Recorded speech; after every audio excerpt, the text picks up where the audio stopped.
என் அன்பு பிள்ளையே, உனக்கான நன்மைகளை செய்து கொடுப்பதற்காகவே உன் தாயானவள் இன்று உன்னை தேடி வந்திருக்கின்றேன். என் குழந்தையே, இன்று உன் அம்மா உனக்கு ஒரு முக்கியமான செய்தியை கொண்டு வந்திருக்கின்றேன். என் குழந்தையே, எந்த நேரமும் உன்னை சுற்றி ஏதோ நிறைந்த உலகம் போல இருந்து கொண்டிருக்கின்றது அல்லவா? என்ன நினைக்கின்றது என்று அறிய முடியாமல் திகைத்து நின்று கொண்டிருக்கின்றாய் அல்லவா? என் குழந்தையே, நமக்கு ஏதேனும் செய்து கொண்டிருக்கின்றாய் அல்லவா? நமக்கு யாரேனும் ஏதாவது செய்திருப்பார்களா என்று மனம் வருந்தி கொண்டிருக்கின்றாய் அல்லவா? என் குழந்தையே, உன் அம்மாவாகிய நான் இன்று உனக்கு அதற்கான தீர்வினை சொல்வதற்காக வந்திருக்கின்றேன். உனக்கு செய்வினைகளை செய்திருப்பார்களா என்று சந்தேகம் வந்துவிட்டது. ஏனென்றால் உன்னுடைய துரோகங்களுக்கும் எதிரிகளுக்கும் அப்பேற்பட்ட எண்ணங்கள் கொண்டவர்கள் என்பதனால் என் குழந்தை உனக்கு அத்தகைய பயம் வந்துவிட்டது. உனக்குள் இருக்கின்ற பயத்தினை நான் உறுதிப்படுத்த வந்திருக்கின்றேன். அந்த பயம் உனக்கு தேவையா தேவையில்லாததா என்பதனை நான் உனக்கு சொல்லிக் கொண்டிருக்கின்றேன். அது மட்டுமல்ல, இது போன்று உனக்கு செய்ய நினைத்தவர்கள் யார் என்பதனையும் நான் உனக்கு அடையாளம் காட்டித் தருவதற்காக வந்திருக்கின்றேன்.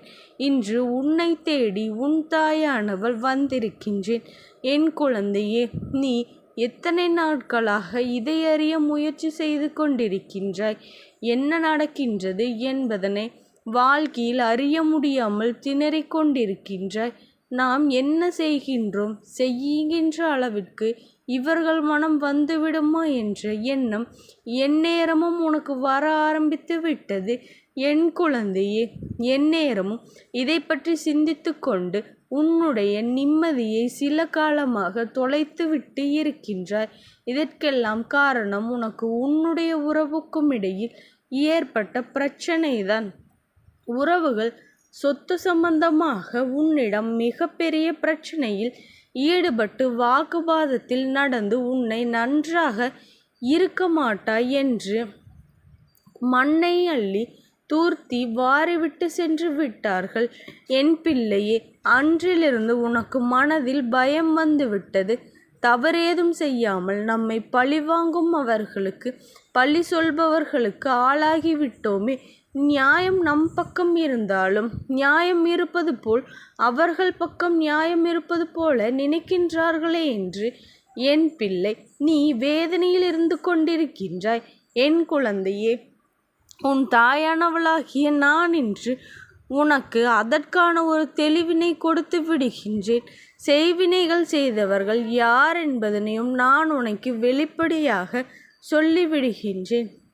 அவர்கள் யார் மூலமாக இந்த செய்வினைகளை செய்தார்கள், அதனால் உனக்கு என்ன பாதிப்பு ஏற்பட போகின்றது என்பதனை சொல்வதற்காக நான் இன்று வந்திருக்கின்றேன்.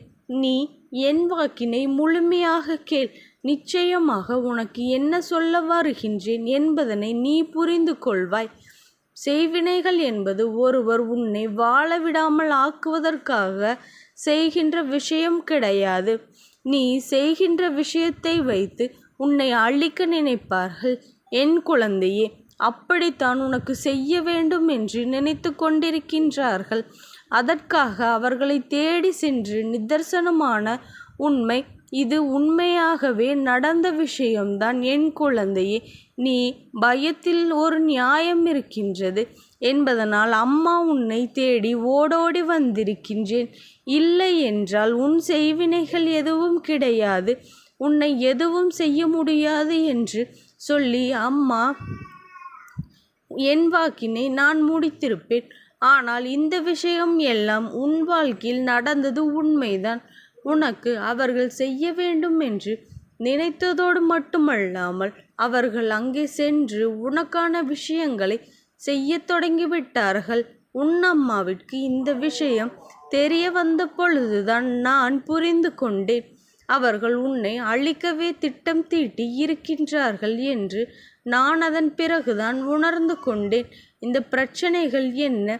அப்படி என் குழந்தை என்ன தவறு செய்தாய் என்று பார்க்க நேர்ந்து பொழுதுதான் உன் தாயானவள் நான் புரிந்து கொண்டேன். என் பிள்ளையே, உன் மீது எந்த தவறும் இல்லை. அவர்கள் தவறினை மறைப்பதற்காக மட்டுமல்லாமல் அவர்கள் பக்கத்தில் இருக்கின்ற தவறை நியாயப்படுத்துவதற்காக அவர்கள் முயற்சி செய்கின்றார்கள் என்பதனை, அவர்களுக்கான தீவினை அவர்கள் பெற முடியும் என்று நினைப்பதோடு மட்டுமல்லாமல் உன்னை அழித்துவிட்டால் அவர்களுக்கு எதிரிகள், துரோகிகள் என்று யாரும் இருக்க மாட்டார்கள் என்று நினைக்கின்றார்கள். அவர்களுடைய பக்கத்தில் நீ அவர்களுக்கு துரோகியாக தெரிகின்றாய். ஆனால் உண்மையாகவே உனக்கு துரோகத்தை செய்தவர்கள் அவர்கள் என்பதனை ஒன்றும் என் குழந்தை, உனக்கு அதற்கான தீர்வு நிச்சயமாக கிடைக்கத்தான் போகின்றது.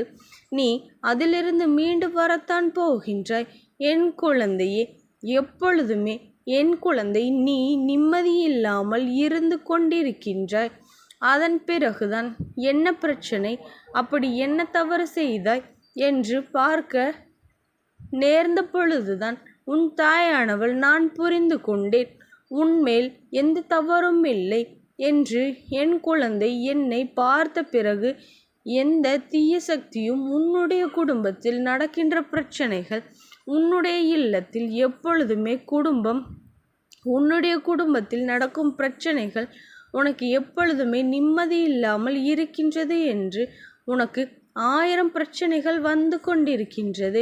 என் குழந்தையே, இத்தனை பிரச்சனைகளும் உனக்கு இப்படி ஒரு சூழ்நிலை வந்ததே என்று நீ சந்தேகப்பட்டு நினைப்பது உண்மைதான். ஆனால் அதை செய்கின்ற வேளையில்தான் உன் தாயானவள் நான் அதை இது கூட இந்த தாயானவளாகிய என்னால் செய்ய முடியாதா என்று நினைத்து கொண்டிருந்தேன். நான் சொல்வது உனக்கு பழிக்கும் என்பதனை மறந்து விடாதே. தீயவர்கள் ஒரு விஷயத்தை செய்ய நினைக்கும் பொழுது நிச்சயமாக அது அவர்களுக்கு எந்த ஒரு பலனையும் அளிக்காது என்பதனை நீ மறந்து விடாதே. உன் இல்லத்தின் வாசலில் உனக்கு காவலாக நின்று கொண்டிருப்பது யாரென்று நினைக்கின்றாய்? உன் தாயானவள் நான் அல்லவா உனக்கு காவலாக இருக்கின்றேன். உன் தாயானவள் இங்கே இருந்து உனக்கு காவலாக இருக்கின்றேன் என்பதனை நீ மறந்து விடாதே. என்னை பார்த்த பிறகும் தீய சக்திகள் உன்னை தொட்டு விடுமா? அதனால் அங்கே அவர்களை நிறுத்திவிட்டதோடு மட்டுமல்லாமல் இனிமேல் உனக்கு எந்த ஒரு பிரச்சனையும் வராது. உனக்கு இவ்வளவு கஷ்டங்களையும் தந்து கொண்டிருக்கின்றார்கள். உனக்கு இனிமேல் எதுவும் செய்துவிட முடியாத அளவிற்கு அவர்களுக்கு நான் பாடத்தை புகட்டி இருக்கின்றேன். என் பிள்ளையே, இதனை செய்ய நினைத்தவர்கள் உன்னுடைய உறவுகள், ஒன்றுவிட்ட உறவுகள். அவர்கள் எல்லாருமே சகோதர சகோதரிகள் என்பதனையும் புரிந்து கொள். அவர்களுக்கு ஆரம்பிக்கின்ற பெயர்கள் உனக்கு நான் சொல்கின்றேன். இதில் யாராவது அந்த சகோதர சகோதரிகளினுடன் ஒருவருடைய பெயர் புரிந்திருந்தாலே நான் சொன்ன விஷயம் என்ன என்பதை நீ புரிந்து கொள்ளலாம். என் குழந்தையே, எழுத்துக்கள் ஆரம்பிக்கின்றதை நான் உனக்கு சொல்கின்றேன். அதில் நிச்சயமாக ஒருவரை நீயே புரிந்து கொள்வாய். அதில் உனக்கு இருக்கும் என்பதனை நீ மறந்து விடாதே. பெயர்களினுடைய முதல் எழுத்து தாதி, பா, கோ, ஆ. இதில் ஏதோ ஒரு எழுத்து நிச்சயமாக உனக்கு துரோகத்தை செய்தவர்களினுடைய பெயர்களாக இருக்கும். இதில் செய்வினைகளை செய்ய நினைத்தவர்களின் பெயர்கள் நிச்சயமாக நீ புரிந்து கொண்டிருப்பாய். அவர்களினுடைய எண்ணங்கள் உன்னை அழிக்க வேண்டும் என்று இத்தனை நாட்களாக பாசத்தோடு அன்போடும் பழகியது போல நடித்தவர்களுக்கு இப்பொழுது நடிக்க தெரியாமல் போய்விட்டது. அவர்கள் அந்த நடிப்பு தான் உனக்கு வெளிக்காட்டியதோடு மட்டுமல்லாமல் அவர்கள் மனதிற்குள் எத்தனை கொடூரமான எண்ணம் இருந்திருக்கின்றது என்பதனை உனக்கு தெரிந்து கொண்டிருப்பாய். இனிமேல் அதனால் என் குழந்தையை நீ யாரை பற்றியும் கவலைப்படாமல் உன்னுடைய வாழ்க்கையை மட்டும் நீ மனதார நினைத்து கொண்டு சந்தோஷமாக உன்னுடைய செயல்களை மட்டும் நீ செய்து கொண்டே இரு. அதற்கு இந்த தாயானவளினுடைய அன்பும் ஆசீர்வாதங்களும் என்றைக்கும் முழுமையாக கிடைத்து கொண்டே இருக்கும். ஓம் சக்தி போற்றி, ஓம் ஆதிபராசக்தி போற்றி போற்றி.